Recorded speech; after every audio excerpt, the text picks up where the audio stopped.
Isang lalaki ang tinamaan ng ligaw na bala sa Baliwag, Bulacan. Arestado ang suspect na isa pa lang barangay Kagawad. Yan ang aking sinaksihan.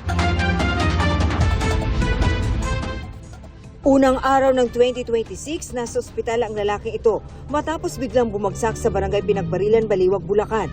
Tinamaan pala siya ng ligaw na bala sa leeg. Nakaupo po siya sa ilalim ng mangga. May upuan sila doon and then siguro may kausap siya and nagse-celebrate nga po ng New Year's Eve.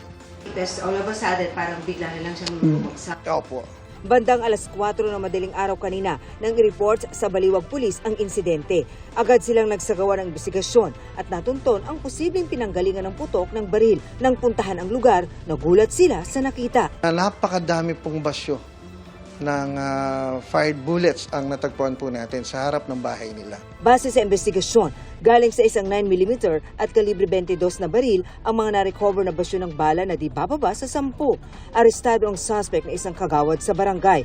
Isinuko raw niya ang mga nasabing baril na parehas rehistrado ayon sa pulisya. According to him, he just pointed yung gun niya sa sapa, yun pong irrigation canal in front of their house. Nakausap po ang suspect pero tumanggi na siya magbigay ng pahayag sa kamera.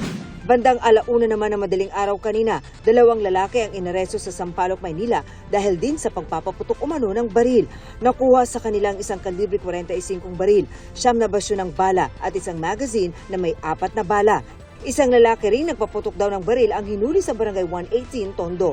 Inihanda na ng MPD ang mga isasampang kaso laban sa kanila. Yung ating mga kababayan ay may pakialam na dito sa mga ganitong bagay. Kung saan nga dahil, yung pagkakahuli nila dito ay dahil sa pagre-report ng ating mga concerned citizen. Sa Kalibo, Aklan, iniimbestigahan din ang tumamang ligaw na bala sa isang bahay habang nagkakasyahan sa pagsalubong ng bagong taon. Nabutas ang bubong sa pagtama ng bala at tumiretso sa sahig. Walang naitalang na sugatan. Patuloy ang investigasyon. Para sa GMA Integrated News, Marisol Abduraman, ang inyong saksi. Mga kapuso, maging una sa saksi.